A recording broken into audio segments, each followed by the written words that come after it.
आप सभी को मेरा नमस्कार। तो दोस्तों, आज मैं आपके लिए इस वीडियो में गणेश जी भगवान की कहानी लेकर आई हूँ। तो प्रेम से बोलिए गणेश जी भगवान की जय हो। पुराने जमाने की बात है, एक कुएं में एक मेंढक और उसकी पत्नी मेंढकी रहा करती थी। मेंढक और उसकी पत्नी कुएं में आराम से मौज मस्ती के साथ रहा करती थी। वह दोनों हर बात में झगड़ा करते रहते थे, क्योंकि उसकी पत्नी हमेशा श्री गणेश जी महाराज की पूजा अर्चना किया करती थी। वह हमेशा अपने मन में तथा कस के बोल कर भी विघ्नहर्ता श्री गणेश जी महाराज की पूजा पाठ किया करती थी।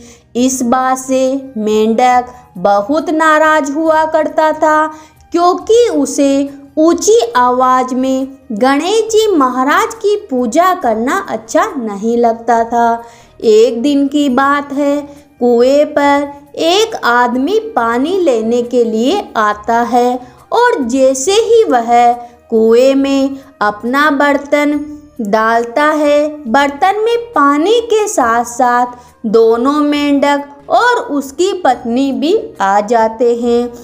अब जिसने भी कुएं पर पानी भर के आया था, वह पानी के साथ साथ मेंढक को भी ले जाकर अपने घर के बर्तन में पानी गर्म करने की तैयारी करता है। साथ में वह दोनों मेंढक भी उसी बर्तन में रहते हैं और जब व्यक्ति पानी गर्म करने के लिए बर्तन में डालता है, तो दोनों मेंढक साथ में उसी बर्तन में चले जाते हैं। कुएं से पानी थोड़ा गंदा था। यही काम उस व्यक्ति को कुएं के पानी में कुछ भी दिखाई नहीं दिया और पानी चूल्हे पर चढ़ा दिया गर्म होने के लिए।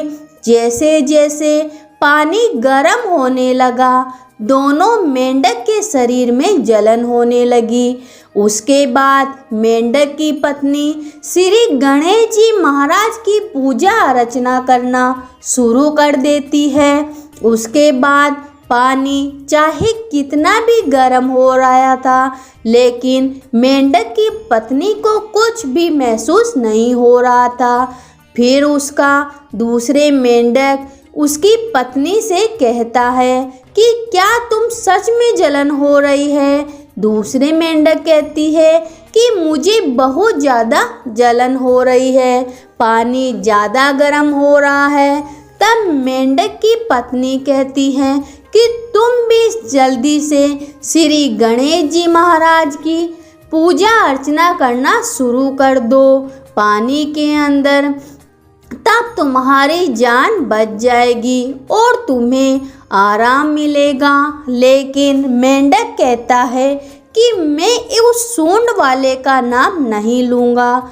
इस बात पे फिर से दोनों में झगड़ा हो जाता है और मेंढक कहता है कि मुझे बहुत गरम गरम हो लग रहा है। मेंढकी कहती है कि तुम ऐसा करो, मेरे स्थान पर आ जाओ और मैं तुम्हारे स्थान पे आ जाती हूँ। मेंढक ने वैसा ही किया। अब मेंढकी मेंढक की जगह आ जाती है और गणेश जी महाराज का नाम लेने लग जाती है। मेंढक फिर से कहता है कि मुझे तो फिर भी जलन हो रही है, पानी बहुत गर्म हो रहा है। तब मेंढकी कहती है कि तुम्हें ही पता नहीं गर्म क्यों लग रहा है, मुझे तो कुछ भी महसूस नहीं हो रहा है। तुम ऐसे करो, गणेश जी महाराज का नाम लेना शुरू कर दो, जिससे विघ्नहर्ता तुम्हारी भी जलन खत्म कर देंगे।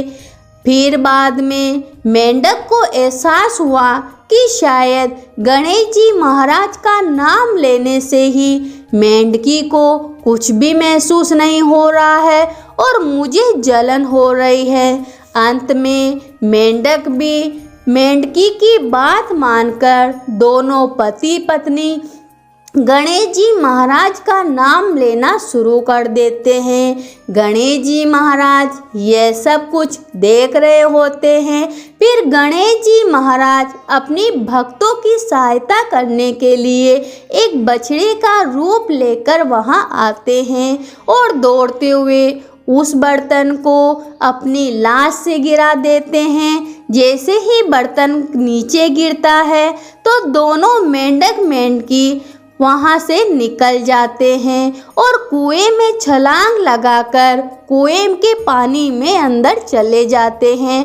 और इस तरह गणेश जी महाराज की कृपा से दोनों मेंढक और मेंढकी की जान बच जाती है। हे गणेश जी महाराज, जैसे आपने मेंढक और उसकी पत्नी मेंढकी की रक्षा करी, वैसे अपने सभी भक्तों की रक्षा करना, सब पर अपनी कृपा दृष्टि बनाए रखना, सभी की मनोकामनाएं पूरी करना। तो प्रेम से बोलिए गणेश जी भगवान की जय हो।